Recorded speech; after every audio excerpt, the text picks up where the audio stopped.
उत्तर प्रदेश के रामपुर ज़िले के टांडा तहसील में आपको बता दें तकरीबन 1200 दुकानों को नोटिस दिया गया है और तोड़ने का जो है आदेश सुनाया गया था। हालांकि इसको लेकर जो है स्थानीय विधायक शफीक अहमद अंसारी ने सीधा जो है एक चेतावनी दे डाली है कि अब अगर दुकानें टूटेंगी तो जाहिर सी बात है वो विरोध करेंगे और विरोध करना पड़ा तो जाहिर सी बात है अगर दुकानदारों के साथ उनको जेल भी जाना पड़ा तो जेल जाएंगे। इसके अलावा उन्होंने अपने एक स्पीच में ये भी कहा है कि अगर मेरे साथ जितने लोग बैठे हैं दुकानदार हैं, समाज सेवी हैं, और पहले तो मैं आपको एक बड़ी हस्ती से जो है रूबरू करा दूं। मेरे साथ अपना दल के मोहम्मद वकील साहब हैं जो प्रदेश सचिव हैं। पहले आपसे ही पूछते हैं सर, आपकी सरकार में जो दुकान तोड़ने का जो सिलसिला चल रहा है क्या है पूरी बात? देखिए, पूरे उत्तर प्रदेश के अंदर बड़े लेवल पे बिल्डोड़ चल रहा है और तोड़फोड़ की जा रही है और हमारे ज़िले के अंदर भी खासकर रामपुर में 600 दुकानें एक तोड़वा दी गई। ज्वाला नगर और आगापुर की काफ़ी बड़ी प्रॉपर्टियाँ तोड़वा दी गई और नर्मदा नगर स्वार में भी नर्मदा नगर में बिजार खाता में काफ़ी तोड़वा दी गई, कैमरी में तोड़वा दी गई, शाहबाद में तोड़वा दी गई, पटवाई में एक मस्जिद भी शहीद कर दी गई। लेकिन हमारे विधायक जी ने और हमने ये बेड़ा उठाया कि हम टांडा में एक भी दुकान नहीं टूटने देंगे। हम प्रशासन से टकराव की पोजीशन में आ गए क्योंकि अपना दल जो है एनडीए के साथ अलायंस में है।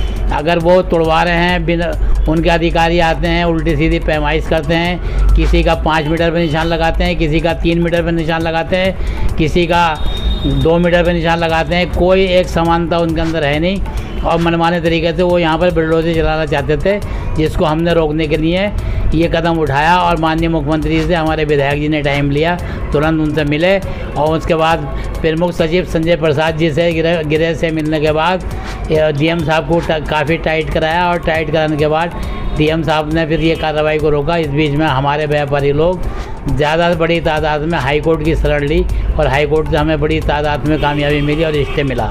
अच्छा, एक चीज़ और समझना चाहता हूँ कि मुझे ये लग रहा है कि जो अतिक्रमण के नाम से निशानदेही लगाई गई है प्रशासन की तरफ से, क्या लग रहा है आपको इतना यहाँ पर अतिक्रमण हुआ है यहाँ? नहीं, देखिए, ये 108 साल पुरानी आबादी है जब से टांडा बसा है और यहाँ पर हमारे माननीय विधायक जी ने बाईपास भी मंजूर करा दिया और 1 साल पहले यहाँ पर 10 मीटर चौड़ी सड़क भी का चौड़ीकरण हो गया है। उसके बाद इंटरलॉकिंग का खरंजा है 5 मीटर का, उसके बाद नाला है और मौके पे 60 फीट जगह जो है सड़क की खाली पड़ी हुई है और इतनी पुरानी आबादी को तोड़ना और अतिक्रमण बताना ये गैर कानूनी तरीका है। मोहम्मद वकील साहब इस मुहिम में अब आगे हैं और इस मुहिम को जो है पूरी तरीके से आगे भी जारी रहेंगे। सर, मैं आपसे भी जानना चाहूँगा, जो प्रशासन की तरफ से निशानदेही की गई दुकानों में, क्या लग रहा है आपको कि ज्यादती नहीं है, क्या लोगों के कारोबार से खिलवाड़ नहीं है? देखिए, मैं आशीष कुमार वर्मा और एक व्यापारी हूँ यहाँ पर जी, और मैं अपने परिवार की चौथी पीढ़ी हूँ जो इस बाज़ार में इस दुकानों पर बैठे हुए हैं। अब आप चौथी पीढ़ी हैं, आप अंदाज़ा लगा सकते हैं कितनी पुरानी हमारी दुकानें यहाँ पर रही होंगी और आज स्थिति ऐसी है कि उन दुकानों को ये कह के कि भाई अतिक्रमण के अंदर हैं, ये कह के नोटिस डाले गए, उनको तोड़ा गया।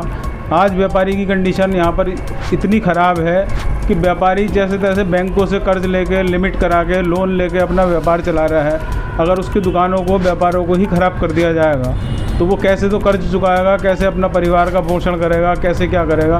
बहुत बड़ा एक आर्थिक संकट के साथ साथ में एक बहुत बड़ी यहाँ पे वैसा संकट आने वाला है अगर इस तरह की कार्रवाई होती है। आपके विधायक तो आपके साथ हैं, आपके नेताजी आपके साथ हैं। हम सारे व्यापारी जब बहुत ज़्यादा मायूस हो गए और तब हमने सोचा, मैंने भी क्या करें, तब हम सारे लोग इकट्ठे होकर विधायक जी के पास पहुँचे तो विधायक जी ने हमें आश्वासन दिया, बोले भाई मैं आपके साथ बिल्कुल इस जंग में बिल्कुल कंधे से कंधा मिला के आपके साथ हूँ और इसके लिए उन्होंने हमें इतना आश्वासन दिया। फिर हमने जो है हाई कोर्ट की शरण ली, वहाँ से हमें बहुत सारे स्टे भी मिले, लेकिन विधायक जी ने काफ़ी मेहनत करी। हमारे पास हम एक साधारण व्यापारियों के अलावा, सिवाय विधायक जी के अलावा कोई और चारा नहीं था। अच्छा, कि हम उनसे आखिर ऐसी नौबत क्या गई जो सालों तक नहीं हुआ, अब होने जा रहा था? मतलब इतनी दुकानें तोड़ने का आदेश सुना दिया गया, नोटिस चस्पा कर दिए गए, क्योंकि आप देख रहे हैं आपका जन्म हो गया, आपके पापा, आपके फादर, आपके दादा, चौथी जनरेशन तक नहीं तोड़ फोड़ हुई। अब ऐसा क्या हुआ जो तोड़ने जा रहे थे? अभी इस सिलसिले में हमें जो जहाँ तक जानकारी आई है वो ये आई है कि ये हाईवे निकालने के इधर कोई तो हाईवे तो बाईपास भी हो सकता है बाहर। तो वही चीज़ है कि अब मैं यही, हम सब लोग ये कहना चाह रहे हैं, सारे व्यापारियों की एक ही आवाज़ है कि जब टांडा से बाईपास मंजूर हो चुका है हाईवे के रूप में, और यहाँ पर मुख्य बाज़ार की जो सड़क है वो भी 10-10 मीटर अभी पिछले साल चौड़ीकरण हो चुका है।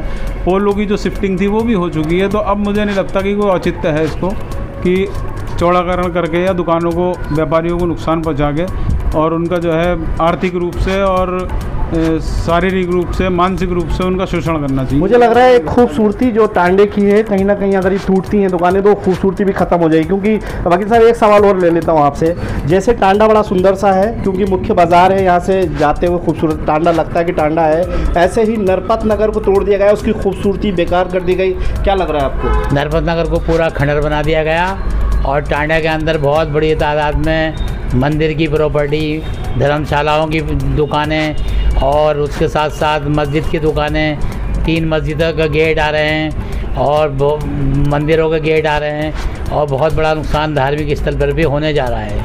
आपसे राय ले लेते हैं, आप बताइए क्या कहना चाहेंगे? क्या बताइए? क्या जो ये दुकानें तोड़ी जा रही है वो सही तोड़ी जा रही है? ये गलत तोड़ी जा रही हैं। प्रशासन द्वारा शासन को भ्रमित किया जा रहा है।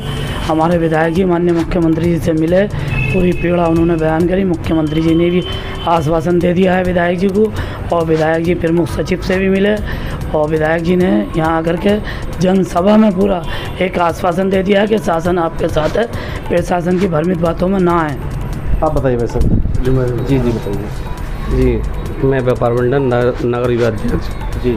और ये जो हमारे दुकानदारों के साथ में ये अन्याय हो रहा है ये बिल्कुल सरासर गलत है। कुछ लोगों के पास जो है 1908, 1920 इस तरीके से सब लोगों के पास अपने अपने कागज़ हैं, पक्की दुकानें हैं, रजिस्ट्री है और बेनामे हैं, दाखिल खारिज की रसीदें हैं। लेकिन उसके बावजूद भी जो है दूसरी चीज़ ये है कि अभी तो रोड चौड़ा हुआ है और बाईपास जो है दूसरी जगह बनी रहा है, पोल शिफ्टिंग भी हो गई, उसके बावजूद ये छोटे छोटे दुकानदार कहाँ जाएंगे, क्या करेंगे? अभी जो है बड़ा मुश्किल सा लग रहा है। कुल मिला के अब पूरी तरीके से जो यहाँ के विधायक हैं वो आमने सामने आ गए, सरकार से जो है लड़ने को तैयार है, अपने व्यापारियों के लिए, अपनी जनता के लिए। क्योंकि विधायक जो है उन्होंने आज स्पीच में ये बात कह दी कि वो पूरी तरीके से इस जंग को जो है लड़ेंगे और कामयाबी पाएंगे, चाहे उनको इस्तीफा देना पड़े। तो कुल मिला के मोहम्मद वकील साहब ये प्रदेश, ये भी अपना दल में जो है नेता है, क्योंकि इन्होंने भी जो है खूब मेहनत करी, लोगों के बीच जा रहा है, उनकी समस्याओं को जानना है।